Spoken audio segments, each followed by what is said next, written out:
Hello and good morning everyone. Assalamualaikum warahmatullahi wabarakatuh. Thank you for joining me for this morning's latte chat. So I do hope you have your latte ready and well, I can't see you. I'm sure you will have your latte ready. And yes, because I can't see you, I still want this to be a very interactive session. So feel free. I have already seen some on the chat wall. I do have some, who have been already greeting everyone. So perhaps, you can also continue to interact. Let's have, have a dialogue in that sense, okay? So feel free to actually interact with me also on the chat, yeah? Okay, so first and foremost, I would like to thank you all for all the questions. Got them all yesterday. And I'm quite excited. Well, I was just having a quick chat with Graduan about this format, and they told me that this is the first time they are doing this format where they have the questions, and then, I'll just speak directly to you all. In fact, just now I asked them, is somebody introducing me? And the answer is, no, you introduce yourself because this is the first, this is a new format. Well, I think actually it's quite fun. And so since this is our first time with this format, let's go all out and make this a successful event today. Okay. So before I deep dive into the questions, I'll just do a quick summary about myself. CIMB. Guess how long?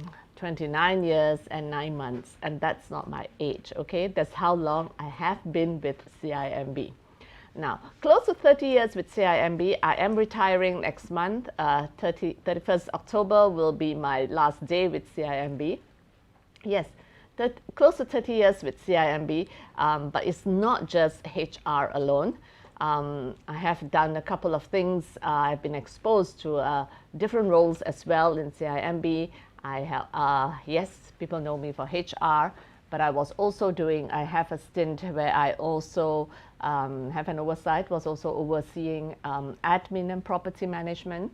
I also had a stint to oversee the corporate communication for the firm, and as well as another role that I'm currently doing will be the corporate social responsibility, where I head that the CIMB Foundation. So it has been a very, I would say, a superb run for me throughout this 30 years here. And I therefore, welcome if there's any other questions that you want to ask, throughout this journey. Happy to share with you all. Okay. So now, based on the questions that you all have posed, just hold on now. I just need to key in the password. I'm not going to say anything. Okay. All right. So what we have done is actually kind of like, I thought it's easier for me. There's quite a lot of questions, and it's only an hour.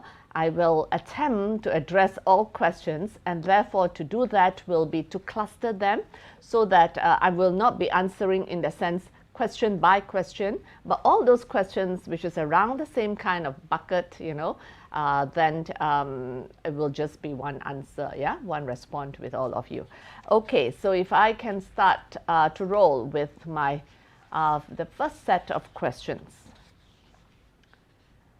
All right, so this I would term this as more like a category of what? All these are questions from the fresh grads who have no work experience, okay?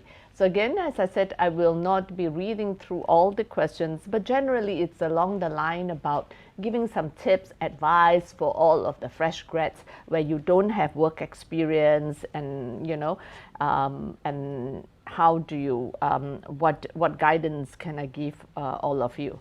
All right, so I just want you all to know that, of course, you are grads. You're definitely not going to have work experience, okay? But so then it is important to then ask yourself, what can you offer, all right? What you can offer to the organization is actually to have an open mindset, to always learn, to be always hungry for knowledge, to want to always want to improve, always want to do research on that subject, whatever or type of work that you are interested in, okay? And specific to Najiha, take comfort that, no, at the end of the day, if you have zero experience and it is unrelated to your course, it's okay. We are looking for agility. We want people who have an agile mindset. We want people who are flexible, all right? So there could be employers asking for experience, but that experience could be in many forms. It need not be in work experience. If you have some experience in giving back or some experience in other forms, even if it is helping parents or whatever. So share all that, okay? As long as at the end of the day, what is important is that for all of you young graduates, you must show that you have a curious mind. It is that curiosity in you, you're right? You want to learn, you're curious, and you show that desire to learn. That's what we want. That's what most employers would want from fresh graduates. As I said, definitely as fresh graduates, you don't have work experience, and we are not expecting you to come armed with lots of experience and all that. No, but what we want to see in you is where you are armed with, have an open mindset to want to learn, that desire, that hunger to want to learn, the passion in the type of work that you are looking for, and that you have done a lot of research in that. So that's what will appeal to an organization, to an employer. All right. Next question would be surrounding personal work experience and as well as some career advice, asking me to describe some of my experience in terms of, working in the industry that I've chosen. All right. Lots of questions here, people who want to have career change and all that. But I want to very quickly address a question from Ain Ravi, or Nurul Ravi, right? Your advice for employees returning to work with a former employer. It's very interesting. When I first started work in CIMB, I was dead against people who leave us and then after that want to come back. Because I look at it that, hey, if you choose to leave us, all right, to sever that line of loyalty and choose to work with another organization, all right, why should I then treat you so well to take you back when I should be actually, if anything, showing my appreciation for people who choose to stay with us, all right? So you can have employers who think that way, and that was how I thought. And I still remember in Petronas those days when I listened to the CEO who gave a talk and who said that anyone who left Petronas, who leaves Petronas will always have a difficulty to come back because, you are therefore, as I said, and that was what I was thinking as well, and it resonated so well with me. But today, it is so different. All right, I have a more open mindset to all this now. Now, I think if you go out and join another organization or do something else or to study or whatever, as long as you come back, you are better than what you were, okay? So it is not a horizontal move, all right? So if assuming you are, say, you are doing private banking with us, then you join another banking industry, and also you do private banking, okay? And also the same grade, same role. And then after that, you want to come back. That may be a bit difficult, okay? As in, you have to actually then explain why. But if you have actually gone out to do something else, say for private banking, you went out to do finance, or you went out to do risk to another department, and then after that, you went higher in your career ladder. As I said, that not so much horizontal, but a vertical, okay? Then, if you come back, you can value add to the organization, okay? If you are able to show that, I think an organization will be open to hear you out. But note that at the end of the day, as a responsible employer, we need to also balance it with people who choose to actually continue to stay with us and who are loyal with us. So that is the balance, okay? Because we don't want an organization where at the end of the day, the internal staff were, wow, so we have somebody who left us for 5 years, they come back and today they are earning more than me. So that's always a HR challenge to manage all that, to make sure that at the end of the day, what I will then do, I say, okay, if this person did not leave us, how would they have actually progressed in CIMB for the 5 years that they have left, for example, So that is what most organizations and HR for that matter will be actually will then be concerned about. Okay, so in terms of the career change and anything and all that, what you need to know is, at the end of the day, you need to know again what you really, really want. Okay, you must know the know-how, all right, and to a certain extent, a bit of luck. Okay, then that someone is out there to be willing to give you the opportunity. Okay, what is more important is, at the end of the day, you know, you must find out what exactly makes you tick. What are you driven by? Okay, and once you have, okay, you know what you're driven by and what is what you're passionate about. Okay, that is the way that you can, in that sense, sell yourself to the organization. Okay, but there's one particular question in terms of, what do you think were some of the sacrifices you made to be in this position, and what do you think it takes for younger ones to climb the ladder in the way that you did? You know, I hear this question all the time, what are the sacrifices and all that stuff. First and foremost, I need to change that mindset. It is not a sacrifice. Don't look at it as a sacrifice. It is an investment. Okay, so that's why I said you must find out what you want to do. Go back to what I said just now. Know what you want to do and invest in yourself, invest in that time. And invest means you have that open mindset to learn more about it, do your own research. Okay, I always tell some of the graduates, you know, if you are doing investment banking and you don't understand that, you have difficulty when we put you through the program, learn up extra. There's lots of opportunity. Pick up a book or whatever. All right, you show that whole investment, as I said, not a sacrifice, and that's how you can then go far. Okay, so I hope this kind of like help you all. For this is the category of wanting some career advice from some of these some of you fresh grads. Okay, so I'm just taking a look at the chat wall. Any if there's anybody who want to interact or say something and all that, very good. Okay, I think there's Nada who is who responded, very insightful sharing. I think I must be a bit biased here. This is Nada Marie, right? Okay, morning everyone. Thank you for responding on the chat wall. Keep them coming so I don't feel so lonely here. Okay. All right, next question is just a simple one from Kugan. Kugan was asking, what's your favorite part about working at CIMB? I think at CIMB, there's never a dull moment. I keep learning, okay? CIMB for me, because I didn't do just HR as I mentioned, I was doing different portfolio. So what I want to actually expand on that is that if you all have a chance as you go along in your career journey, do try, you know, and get exposure in other areas. Because when you get exposure in other areas, you get, in that sense, richer in terms of knowledge, richer in terms of experience, and at the end of the day, it gives you a more well-rounded view, okay? So that's my favorite part, because I get to do different things.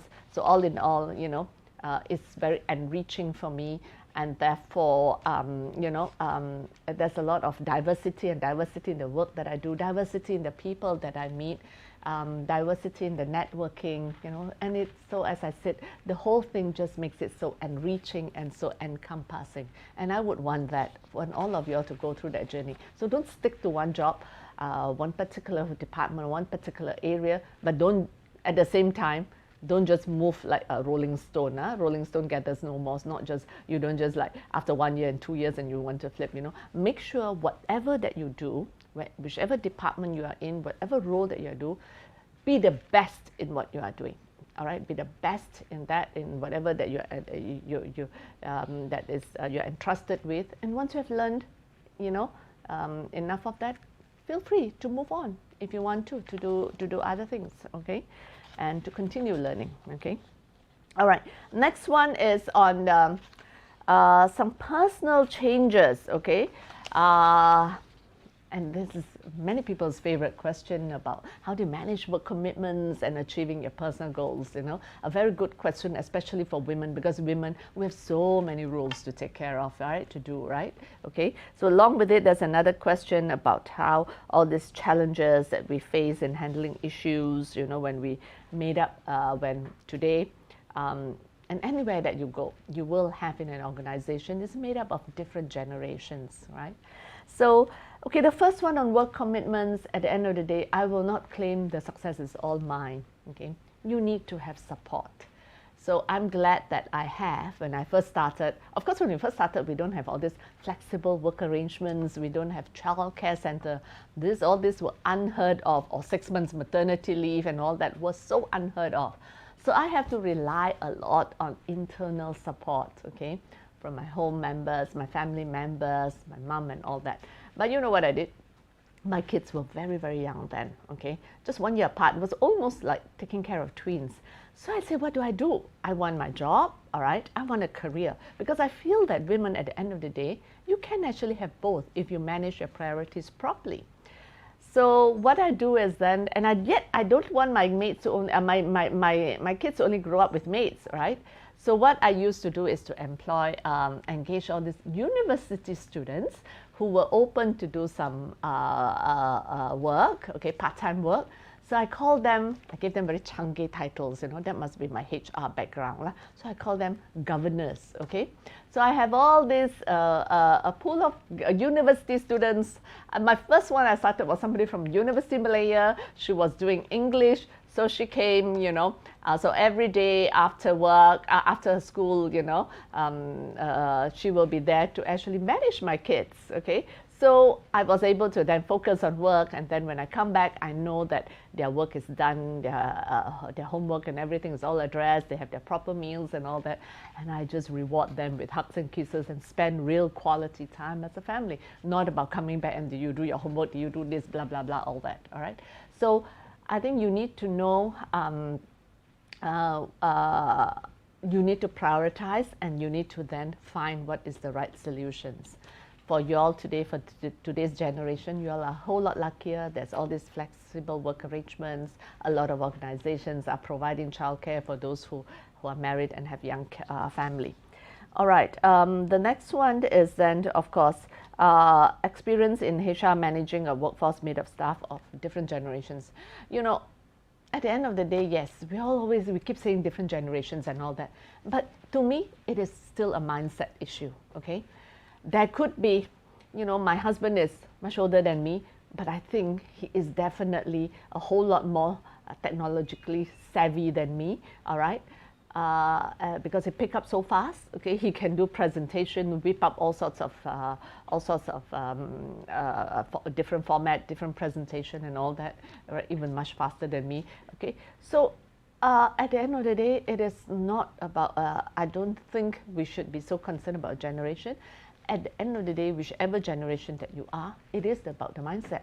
I have also seen young generation who refuse to learn, okay, then so what, right? So it is still, at the end of the day, the challenge is always, I feel, mindset, okay? All right, then next one, how is it like? So if I can have next set of questions, a lot to do with pandemic, okay? So how is it like working pandemic during this, with CIMB, in CIMB during this pandemic, and whether this has actually affected our work? For sure, okay.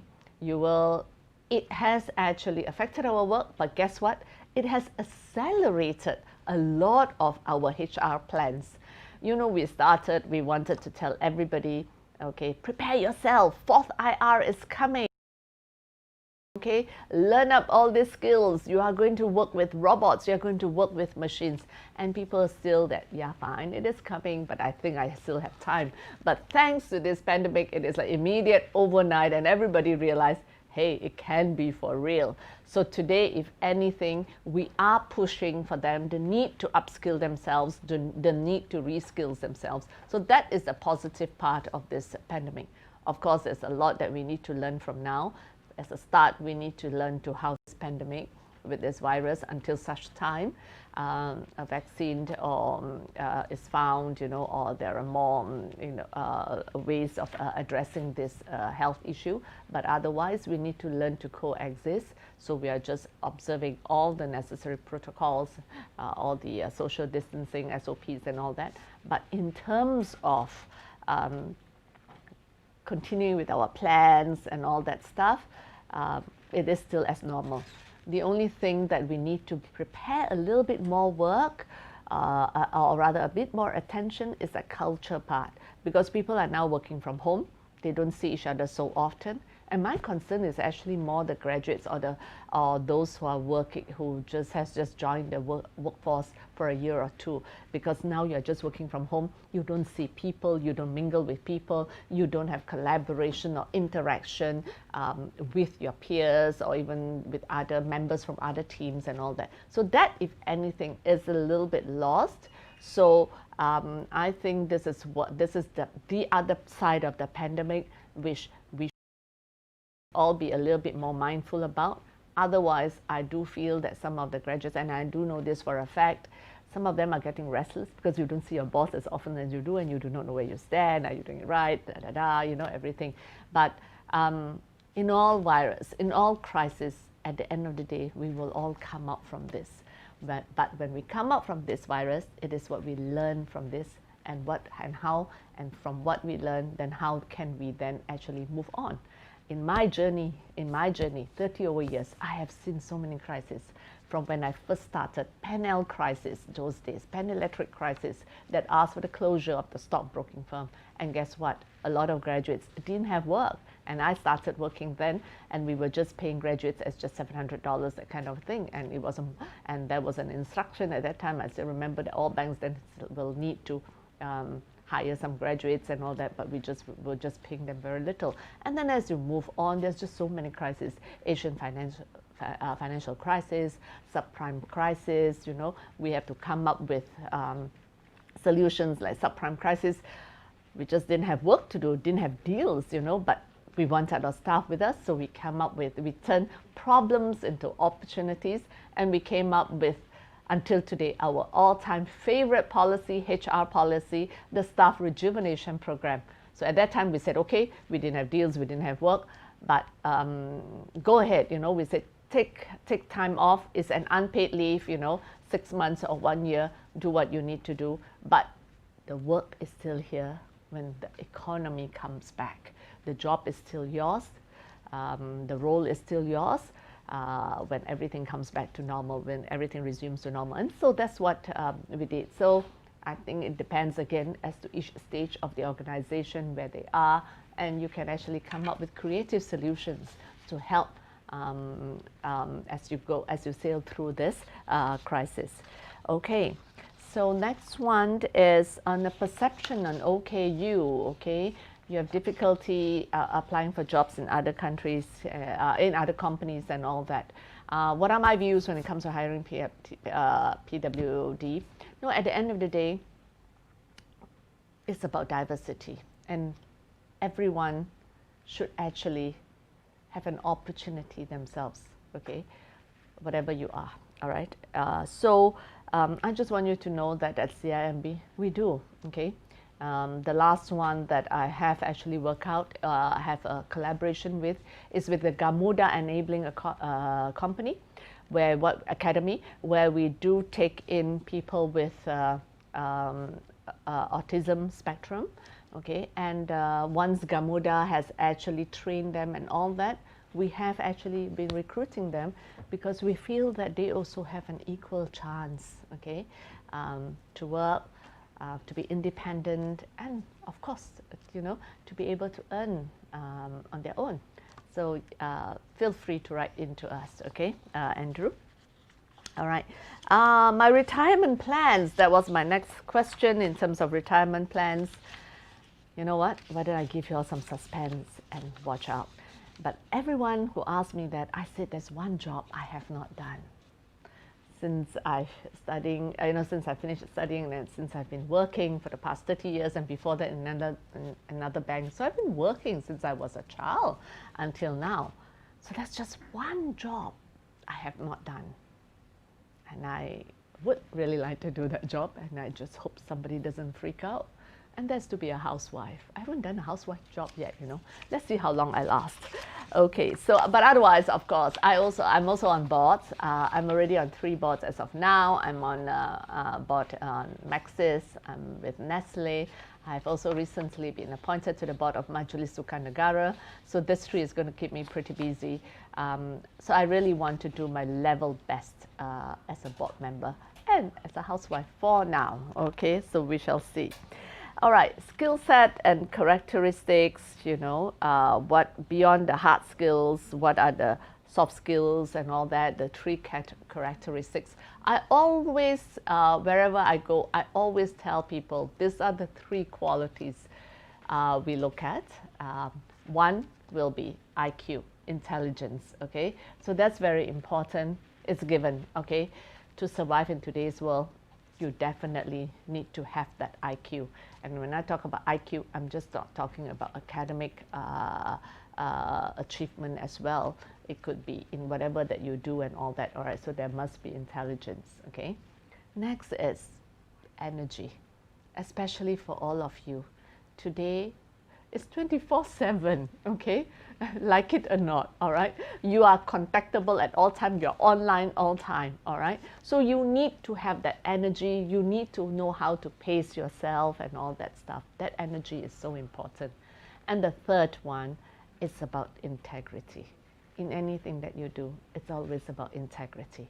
So these are the 3 qualities that I will always go for. Intelligence, and it's not just IQ alone, it is also EQ, okay? And today, 1 more Q will be data quotient, all the digital and all that stuff. So that intelligence is necessary. Then it's about that energy, and it is about integrity. Now imagine if you have intelligence, all right, and you have energy, but you don't have integrity, you become a very dangerous person to the organization. But if you have this 3, you have that intelligence and you have that energy and you have integrity, you will go very, very far in an organization, okay? And also for yourself. All right. Then, how do I choose fresh grads and all that stuff? As I said, it's so important to have an open mindset.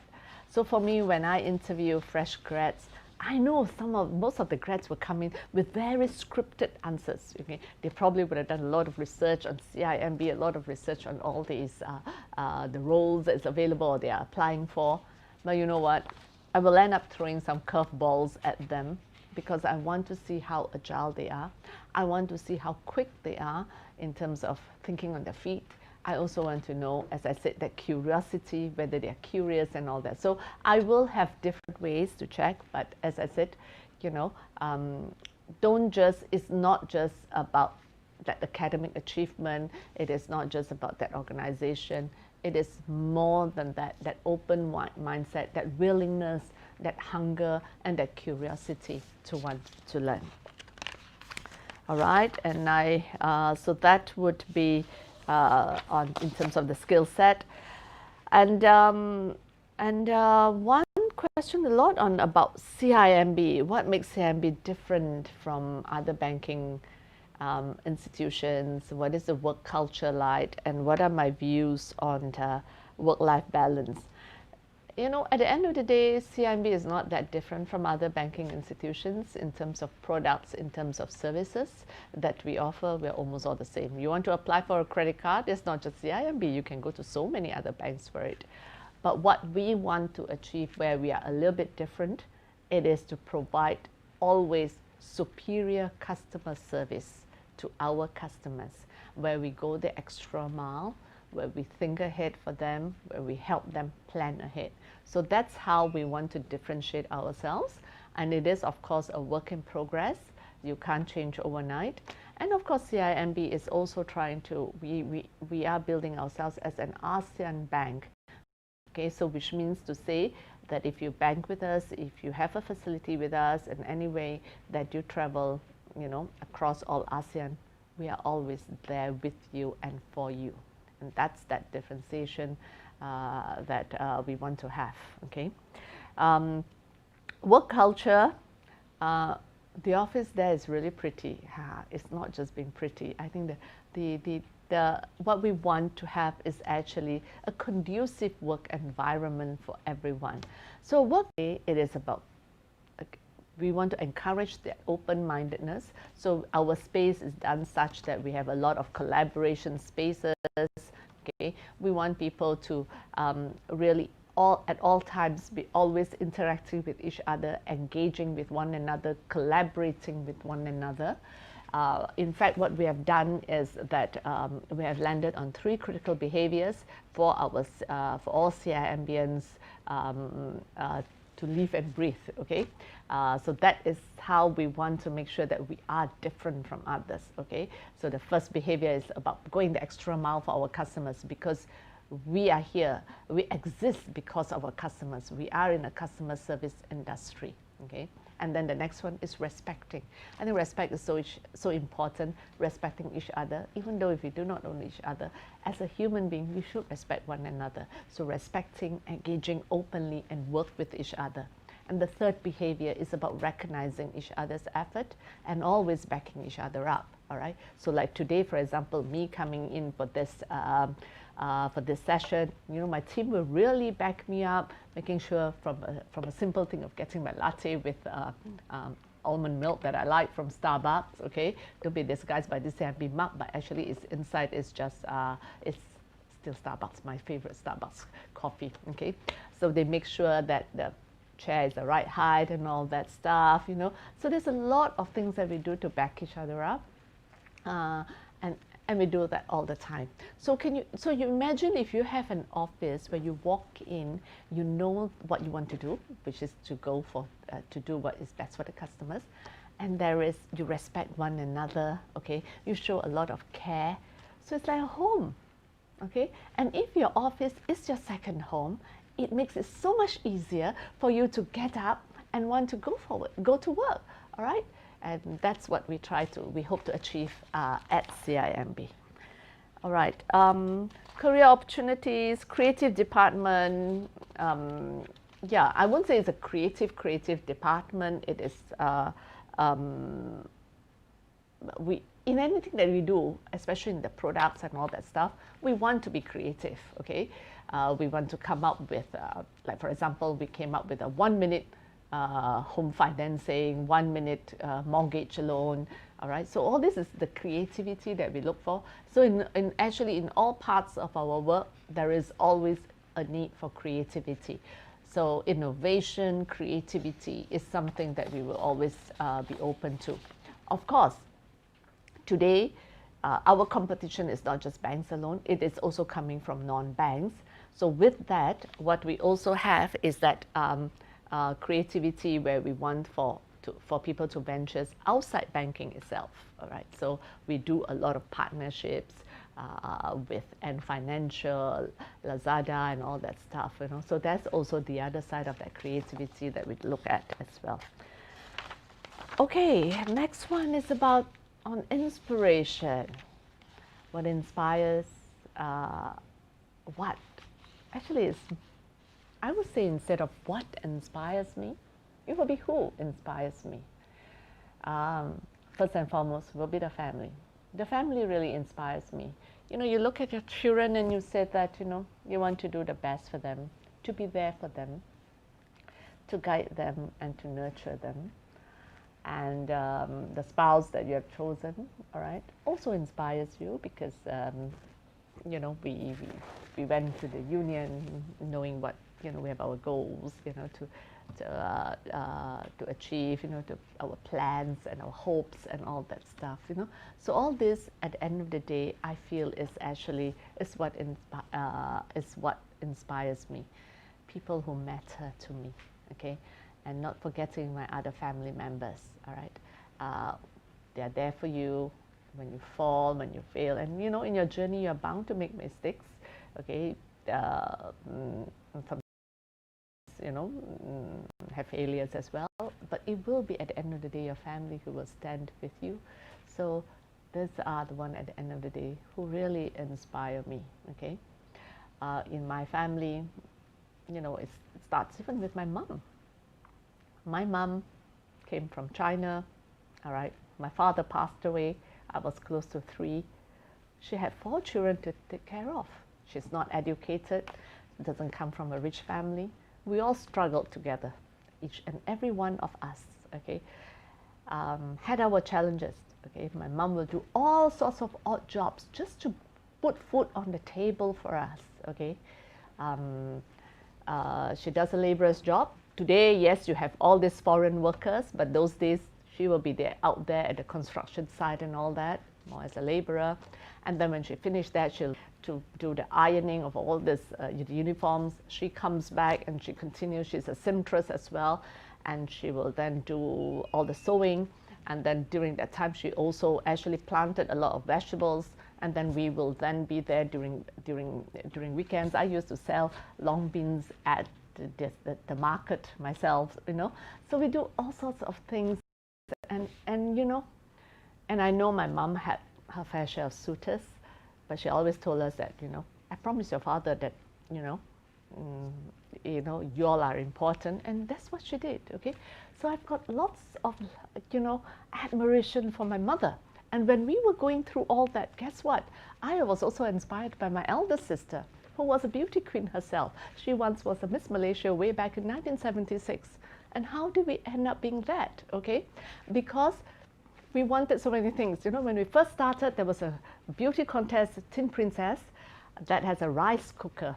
And that's and we wanted that so badly because we were cooking on charcoal, we were cooking on kerosene, you know, and when we say, hey, that's a rice cooker, go enter, so that we can have a rice cooker. Everybody talks about having a rice cooker. At that time when it was introduced, you just put on the switch and your rice won't get burned, blah, blah, blah, everything. She did that, and then there was a start to more to come, and when she joined the Miss Malaysia was to win the car for us, for the family, all right? So truly, I'm really inspired by all this. I'm inspired myself by my own nephew, who is a cancer survivor. At a very young age of close to 17, and when he was diagnosed with cancer, and the journey he had to go through, 3 rounds of cancer, not just once, okay, but yet never giving up. Today he gives a lot of talks and all that, and his words are, I've had cancer, but cancer never had me. And so sometimes when I feel a bit sick or a bit down, you know, and when, as I said, you make mistakes and you think that, oh God, the world is crumbling down, I know I think of them, and there you have people fighting for life, right? To be alive. Mine is so small and so nothing, okay? So look to all this for inspiration, and when you look to all this for inspiration, as I said, you know, I mean, I look to all these people and they're just a natural source of inspiration for me. And likewise for my own husband, you know, also he has his own story of hard work and all that, you know, parents are also very poor, humble beginnings. But he always taught me this, and something, it's not easy, okay, to follow this. When you have nothing good, all right, or nothing to commend, nothing good or favorable to commend, don't say it, just keep it. You know, and I noticed that that's what he does, and he becomes very positive in his thinking, he becomes very positive in his comments, and he becomes very positive in his actions, no matter what, especially when I see him, how he survived in all the different crises, all right? Asian financial crisis almost wiped out whatever, you know, because, you know, all their shares that they were paid in and all that was just plunge, and how they come up again, you know. So it's all these people who have all this these are real life examples, how resilient they are, how resourceful they are. This is what inspires me, and I just hope that this little sharing of mine, giving you a little window in challenges and struggles that I have, will be able to also inspire you all.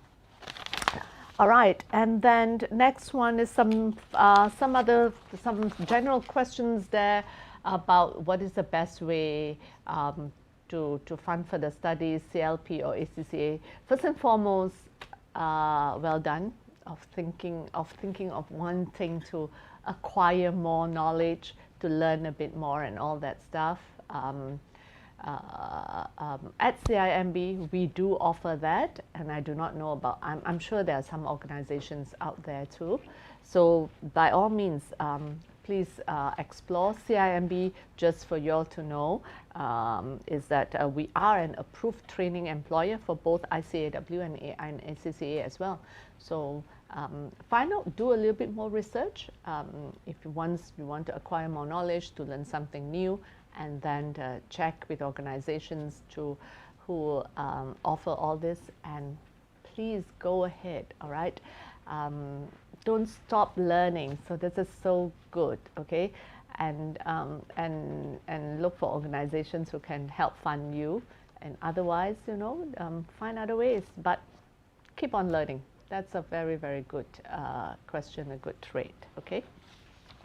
All right, so I would like to believe, oh God, I just thought that I have covered all, or I must have missed this. What are my beauty secrets? No secrets. Thank you. Thank you for that. Don't think I have that beauty, but you know what? Beauty is skin deep. At the end of the day, that's what I see in a person. Let your inner beauty shine. And when your inner beauty shines, everyone is beautiful. Okay. All right, Safira, I look forward to seeing you actually. Okay, so let's take a look at the wall and see what are the questions that's available. Let me just check, time check. How much time do I have? 5 minutes. Sorry, 15 minutes? Okay, very good. I have 15 minutes. So I did actually, yay! So it's quite successful, isn't it?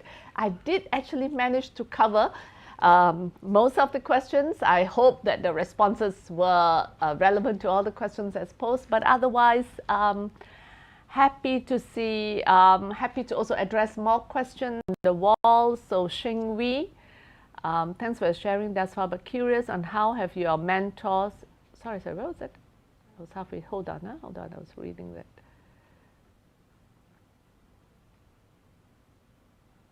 You want to go right up again? Okay, okay. All right.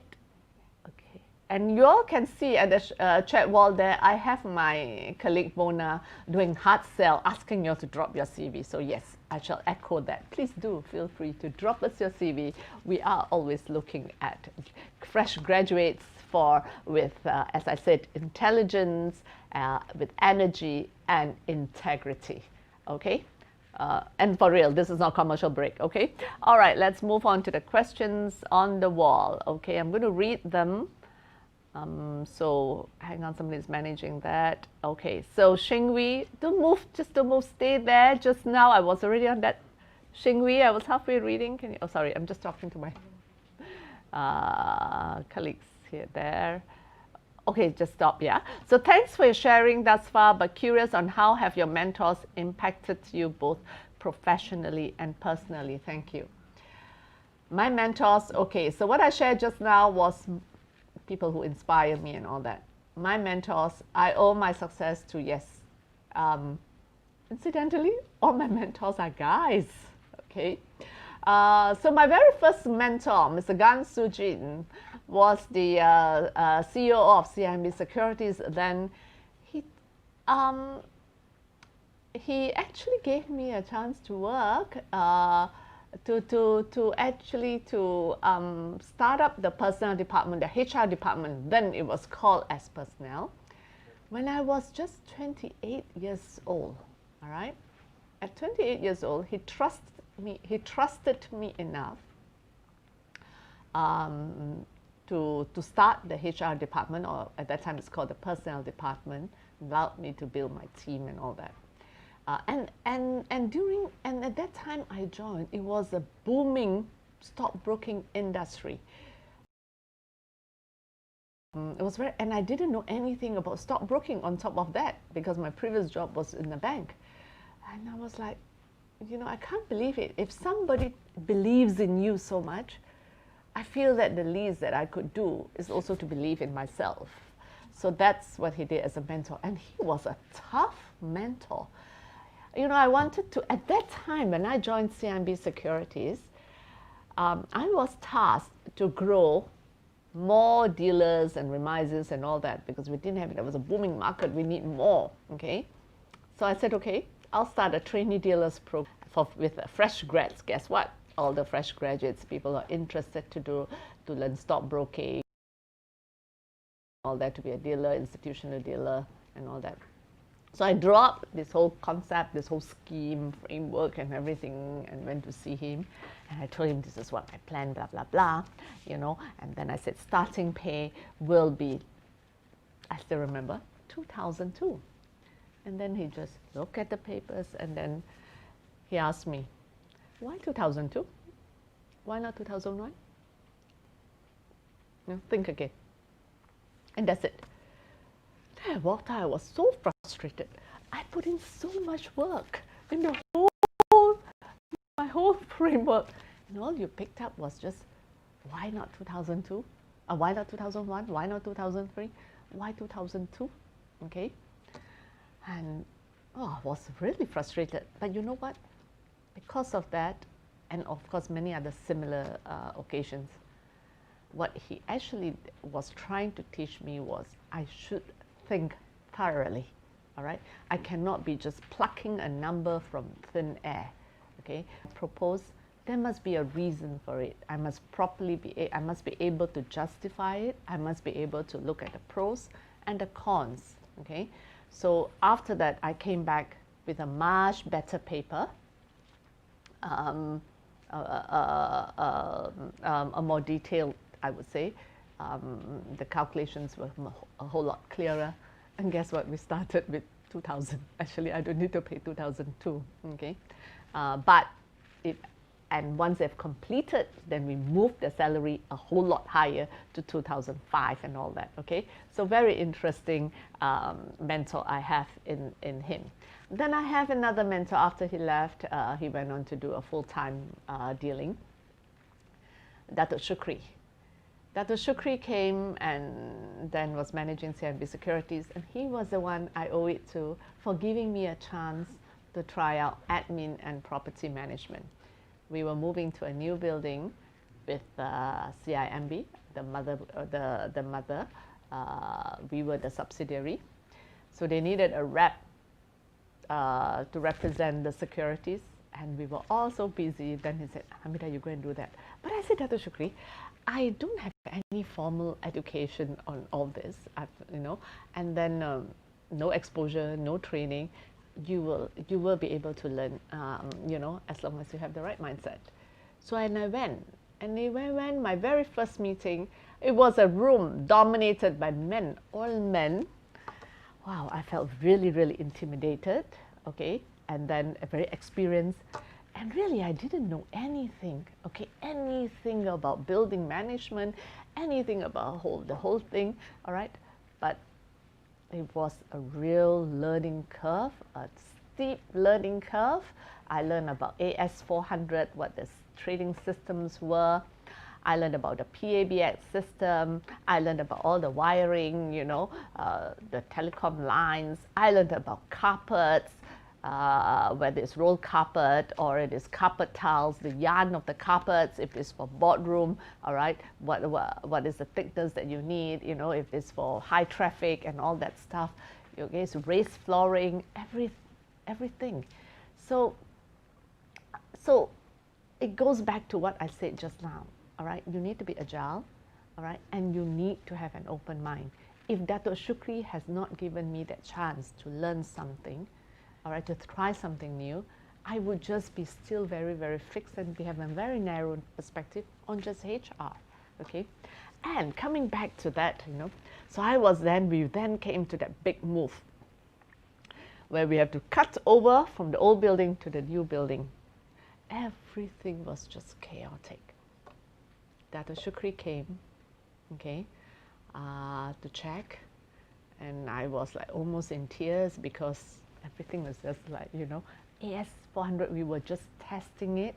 They still couldn't, you know, the data and all that, we were just, there were still problems with the connection.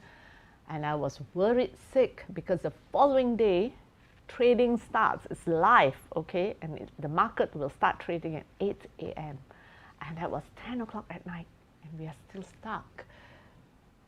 And his words to me was, this is my mentor, the second mentor, the harder you work, the luckier you'll get.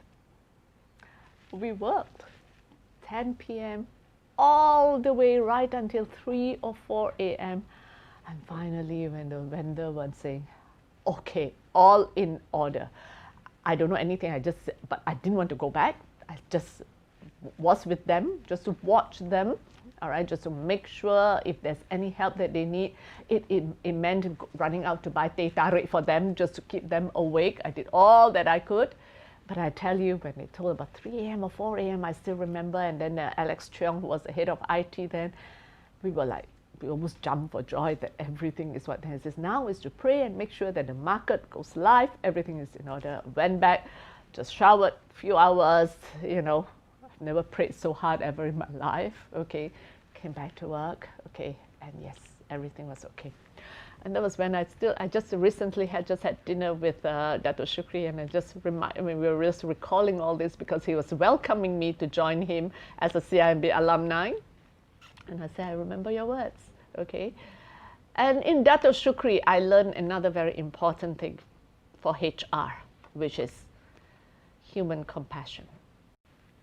He told me that this is just human weakness. We must appreciate that. We had a lot of disciplinary actions because those days people were just working round the clock, okay? Physical share scripts comes in just heaps and heaps, and it would just fill up the whole meeting room, the whole processing room with nothing but share scripts. People were working under tremendous pressure. And what we had at that time were some fights going on. And HR, wearing the HR hat, of course I did all the necessary disciplinary inquiry, and then we sacked the person. But unfortunately, they know that that candidate, you know, that staff of ours didn't have, then kept appealing. But I was very, very firm, and I told Dato Shukri, no, you know, he fought with some staff, he hurt some staff, we can't take that in. And one day when Dato Shukri came to work, he waited for Dato Shukri, kissed his feet, and asked for forgiveness. That was when Dato Shukri told me, you must appreciate human weakness. Give people a chance, okay? He says we were all working under pressure and all that stuff. Sometimes people don't understand, don't know how to manage, okay? So I said, okay, but it's going to be on contract, just to check. And Dato Shukri was right. When we gave him a chance to learn, when we gave him a chance, all right, to try again, he actually made it work, okay? And looking back, I'm glad I listened to him. Otherwise, I could have denied somebody, right? I could have destroyed him, you know, because he had a young family and all that, okay? So yeah, and then of course another a lot too is Dato Sri Nazir Razak himself. I just count myself to be so blessed to work under him. Extremely visionary, came in from different angles that I really cannot think of, okay? And he was the one who actually launched me as a leader and launched me when I was ready, made me visible, okay, gave me a lot of self-confidence, and that's important. If you want to grow up in your corporate ladder, to have that self-confidence in you, to stay true, know what you want, okay, and know that you have nothing to lose because you have that confidence, okay? So what if I don't have that formal education? So what, you know, if I'm dealing with a lot of people with, you know, very high academic achievements, but he taught me at the end of the day, if you know what you want to do, stay true in yourself, have that self-confidence. You are good in what you do. You don't have to compete with others, all right? If he's a good trader, well and good. If he's a very good in corporate finance, good. I am good in my HR, but if we work together, that's how, all right, we can all achieve a lot when we work as a team, all right? In Nazir, I owe it a lot to him. He turned me into a leader, okay? A long story, right, about my mentors. God, I'm going to take up all the time. I think I only have a few minutes left. So let me very quickly take a look And a few other questions. Diana, immediately I see the question there is, do you think work from home is better than working at a designated workplace? I think it's a pros and cons to it. I think you should have a mixture of both. If you totally work from home, as I said, you will lose out on that emotional attachment, on that emotional connection with the organization, with your bosses, with your peers, with the cross teams and all that. So if you have a balance of both, that would be the ideal. Personally, that's how I see it, okay? Why is this moving? If I can just, all right, may I know your thought about government's plan in achieving 30% target of women in decision-making role in the corporate sector? I know this is something that they are working on it, and thanks to this 30% plan that they have, that's how I got myself to be on the boards and all. And I think it is something that we should look at. But if you ask me, at the end of the day, it is not a number. It should not be a number. Women should be given a chance to be in corporate making decision roles, board and all that stuff, okay, by virtue of them being able to contribute, by virtue of them being able to value add and complement the guys, okay, not just because they are a woman. That I'm not in agreement, but if they are able to value add, to, as I said, complement, because men think differently, their views, their perspective is very different, and if we have women thinking differently, and if we combine both, then you are getting the best of both sides, okay? So yes, ladies and gentlemen, on that note, I'm afraid that I will have to end this session, as I've been told that time's up. But I still have the questions, and let me try and work with my team. Let me try and come up with my responses and work with my team to also directly maybe respond to y'all, okay? But before we sign off, I just want to have one advice. I do notice that there were some questions from somebody who keeps writing anonymous. Now, if you want to actually be true to yourself, don't be anonymous. What is this session about? It is about learning. It is about just wanting some questions to be answered. That's all right? So as a start, we must actually be able to come forward, be what we are, and need not be anonymous, all right? And that's how we can interact even better, okay? So on that note, I wish all of you graduates all the very, very best. And happy to assist you anytime if there's anything I can be of help, all right? Can go through via Graduan. I am still in touch. I still have my other account number. Right now, my email is at CIMB.com. With effect from 1st November, it's just at gmail.com, all right? Happy to continue to give advice to all the youth because you all are the future of the country. All the very best. Assalamualaikum warahmatullahi wabarakatuh. Thank you.